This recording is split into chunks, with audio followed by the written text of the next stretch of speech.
1 month ko nang ginagamit ito mga sis. Malinis talaga yung anit ko. Ayun o, di ba? Ito lang pala yung makakatanggal ng aking dandruff.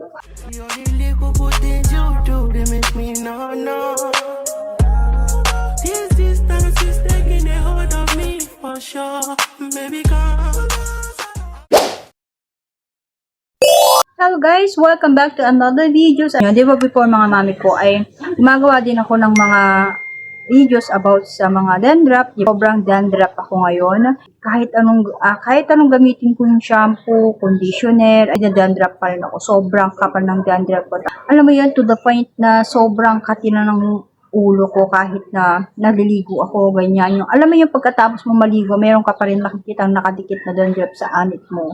So, ito, meron akong na-discovery na ito lang pala yung makakatanggal ng aking balakubak. So, wala na akong makitang dandruff after ko maligo. Before kasi mga mimo ko, after ko maligo, chinecheck ko talaga yung anit ko kung natanggal ba yung yung dandruff ko. Kasi minsan, napansin ko, dito, pagkatapos kong maligo, napansin ko, may nakadikit pa talaga na dandruff dito, yung puti dandruff. So, kaliligo ko lang yun after ko maligo yun, talagang chinetek siya. Tapos, pagka pinupunasan ko siya ng towel, kulay itim, makikita mo talagang sumasama yung dandruff. So, ibig sabihin, hindi siya yung talagang totally natatanggal kasi sobrang dikit niya na sa anit natin yung dandruff. So, kaya minsan, pag hindi tayo naligo ng isang araw, yun, magdadami talaga siya at magsisilabasan yung dandruff niya na sobrang kate.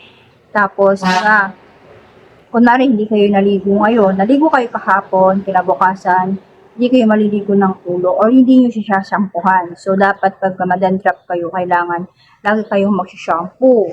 Lalo na pag oily yung anit ninyo, kailangan talagang sinashampoohan nyo yan mga sis. Pero, diba, merong talagang mga shampoo na kahit anong shampoo, kahit dandruff shampoo pa yan, gamitin mo, hindi talaga mawawala yung dandruff nyo.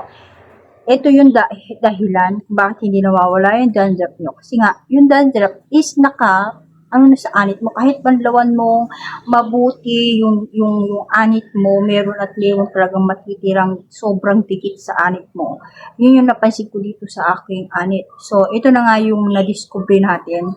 Kaya naman, ito nakita ko lang to sa Shopee mga mima ko Ito yung talagang nakatanggal or talagang nawala yung dandruff ko dito at sobrang natanggal yung pangangati ng anit ko.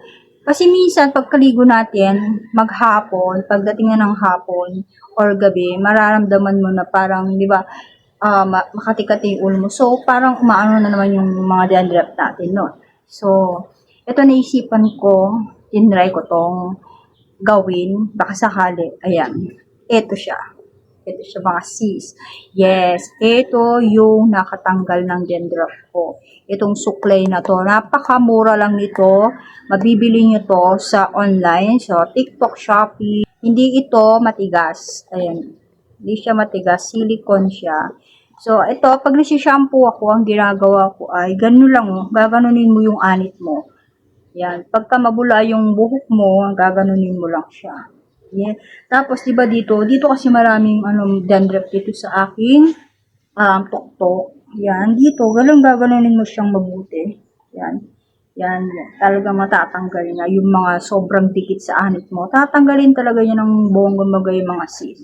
Buong buhok mo, buong anit mo, ganunin mo. Hindi siya pang suklay ng buhok. Sa anit lang siya. Hindi naman siya masakit kasi sabi ko nga sa inyo, silicone na suklay ito.